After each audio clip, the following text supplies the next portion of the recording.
Bienvenidos a una edición más aquí en Revolución en Valores. Señoras, señores, les presentamos otro espacio formidable que nos enorgullece, co-participado, co-dirigido por un gran amigo que en minutos más les voy a presentar. Vamos a conversar acerca de la importancia de los sucesos bíblicos en el pensamiento político o en el pensamiento político, cómo impacta la lectura, la historia de nuestras Biblias, de las religiones monoteístas, en todo el pensamiento político. Para ello, como les decía, vamos a estar conversando con un amigo de la casa que nos va a acompañar y guiar en este nuevo espacio aquí en Revolución en Valores. Con nosotros el señor, el rabino Fischel Slagen. ¿Cómo le va? Muchísimas gracias por la invitación. Muchísimas gracias.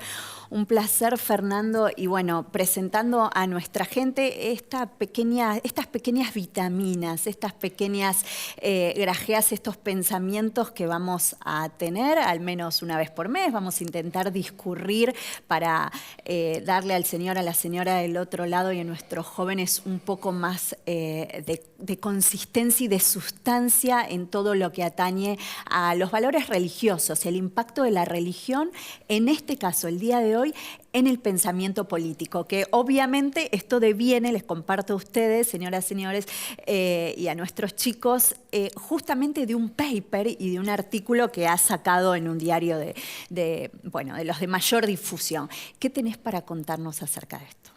A ver, lo interesante de esto es que los sucesos políticos en la Biblia, a pesar de que hubo muchos intelectuales políticos como Bodin, Grotius, Selden, Milton, que los han tomado incluso para la conformación del Estado moderno, a partir de la Ilustración quedaron relegados exclusivamente a la teología por un argumento falaz, ¿no es cierto?, de que el argumento era, según los intelectuales de la Ilustración, que la hipótesis de los sucesos bíblicos hacían que los sucesos políticos no tengan que ser tomados en cuenta porque no pertenecían a la exclusiva razón. Ajá. Ahora, relegar un texto por la hipótesis de su fuente, en este caso las Escrituras, es tan falaz como evaluar la validez de una teoría científica por la capacidad de explicar la creatividad o la idea original de su autor, digamos, ¿no?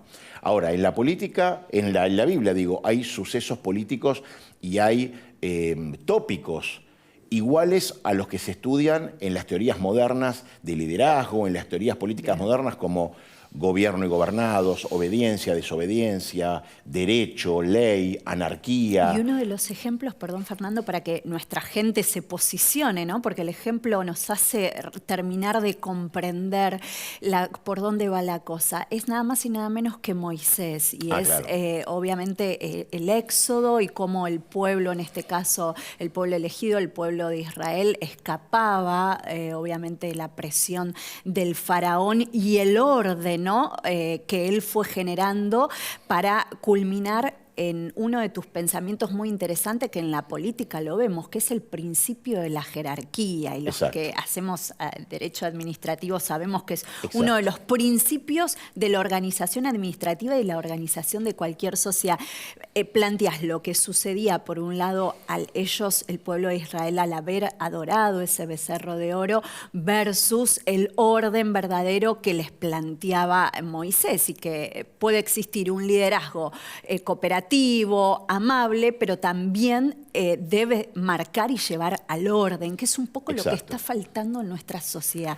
¿Qué tenés para decirnos de esto? Exacto, es como vos decís, se ve muy claramente desde el pensamiento político que, primero, en la Biblia se entiende el régimen político como una cultura, una forma de vida Ajá. en la cual la sociedad comparte ciertos valores de su clase política que la justifican, Bien. ¿no es cierto?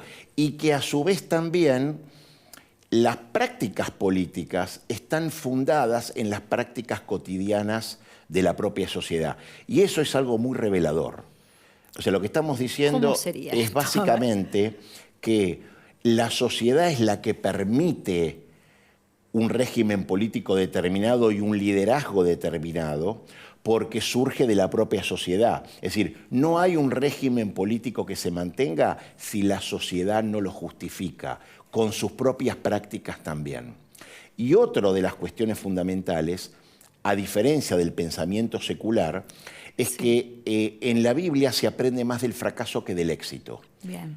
¿No es cierto? ¿Por qué? Porque la dificultad del éxito es que no siempre el éxito se atribuye o surge a partir de la propia acción, sino mediante factores externos, es multifactorial. Y puede llegar a ser muy inapropiado la tentación de querer repetir las mismas acciones en un contexto más desventajoso. Eso pasa siempre, Seguro. de importar fórmulas que en un país es exitoso, a otro país y terminan fracasando. Sí, esto se aprende de la propia Biblia también. Claro, de hecho la idiosincrasia no se respetan, se aplican institutos y demás que no guardan relación con la idiosincrasia de nuestro país. Y por sobre todo, que el principal imperativo del líder en la Biblia es aprender lo que debe hacer, cosa que en la teoría del liderazgo secular ya se asume como dado, y por eso estas teorías modernas focalizan más en el proceso de toma de decisiones y no en aprender qué es lo que se debe hacer.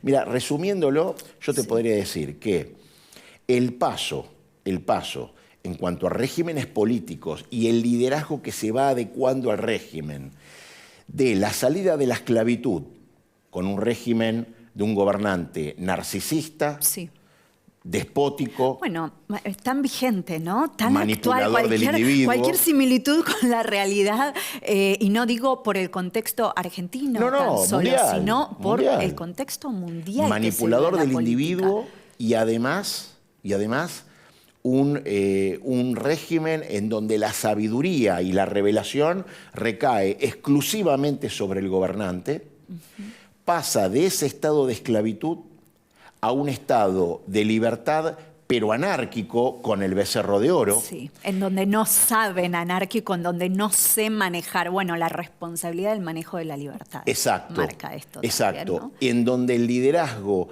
es muy limitado en tiempo y en rango, totalmente distinto, opuesto al despótico, que es ilimitado en rango y en tiempo, y en donde el único motivo para elegir un líder es satisfacer las necesidades del pueblo y después desecharlo. De ese estado anárquico se pasa en la travesía del desierto a un estado de igualdad, pero sin autoridad. Claro. Es decir, un estado en donde no hay liderazgos, solo surge un liderazgo carismático, ¿no es cierto? Y en donde la revelación o la sabiduría es dada a todos por igual, pero cada uno con la facultad de interpretarlo, es decir, cada uno con la facultad de poder tener su propia ley, cosa que lo que hace es sectorizar la sociedad, individualizarla, dejando de mantener la unidad.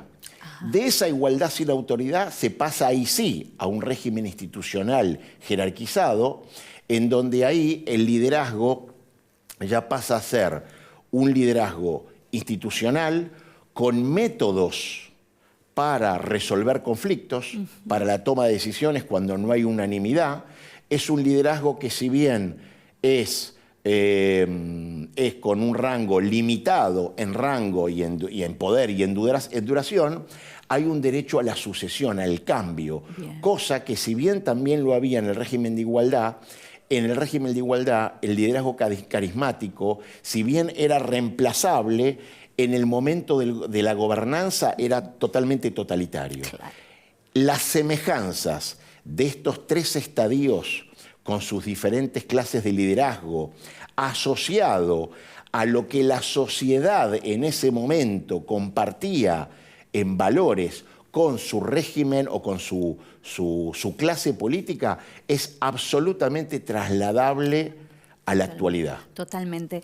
Fernando, en relación a esto, ¿qué sucede? Porque, bueno, le compartimos también a nuestra gente que sos una persona muy consultada por el mundo político, como por el mundo obviamente científico y demás. En la pandemia lo hemos visto, pero vemos la irrupción de algunas de estas charlas de religión y política, por ejemplo, en el Salón Dorado. Ahora me gustaría que a esta cámara le compartas a la gente la experiencia que tuviste en breves palabras y realmente si son permeables en el mundo político, más allá de que no practiquen una religión en concreto, a entender la sabiduría que encierran la palabra, los sucesos bíblicos de las distintas religiones monoteístas. Hay una apertura, se puede notar en esta pérdida también del hombre, ¿no? En esta anarquía a la que hemos llegado, que nos marca y nos señala el definitivo ir a un orden. Más allá que el orden lo indica la norma fundamental, nuestra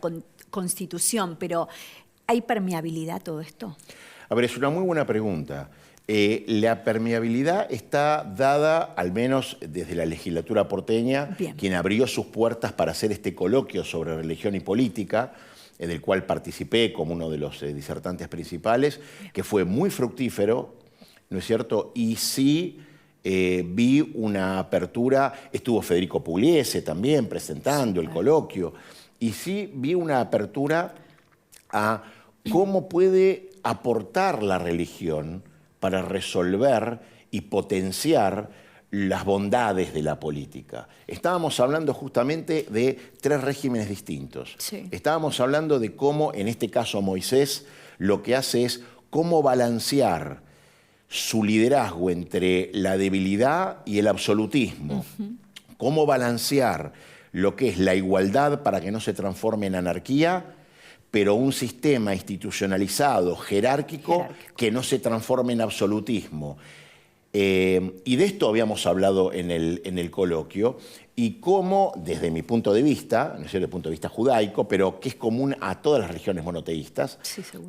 cómo Moisés encuentra el equilibrio entre la jerarquía que estabiliza la igualdad y la igualdad que modifica la jerarquía, planteando el derecho de recambio en cuanto a su liderazgo, en la sucesión. Y por sobre todo, la grandeza, una de las, digamos, más importantes muestras de grandeza que tiene Moisés, que es liberar a su pueblo incluso de su propia tutela al no entrar en la tierra de Israel.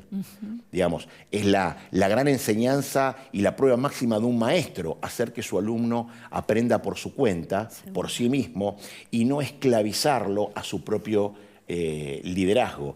Y así como estas, hay muchísimas más enseñanzas de la Biblia a la política, hoy más relevante que nunca, Seguro. pero que Más más necesario que nunca, pero que no necesariamente tienen que quedarse o relegarse a aforismos. No, ser implementadas. En este sentido es nuestra misión, digamos, ¿no? Aportar a la política desde las enseñanzas que son universales. Seguro, digamos, seguro que sí. Habíamos hablado de que hasta incluso Hobbes, Locke, Montesquieu toman ejemplos bíblicos para la conformación del Estado moderno. Bueno, ¿por qué no aportar también la cuestión religiosa para resolver y aportar y contribuir, ¿no es cierto?, a los problemas políticos para el bien de nuestra sociedad, de nuestro pueblo, de nuestro país? Claro que sí, se agradece, por supuesto, esta misión, bueno, ¿no? Este don, este talento para transmitir estos conocimientos y por sobre todo para reconstruir esta nueva etapa de la Argentina que queremos. Gracias, Fernando. No, por favor, gracias a ustedes. Señoras, señores, espero hayan tenido un grato momento. Continuaremos con estos espacios de reflexión junto al rabino Fernando Slagen y nosotros nos despedimos con más Mercados por Expertos.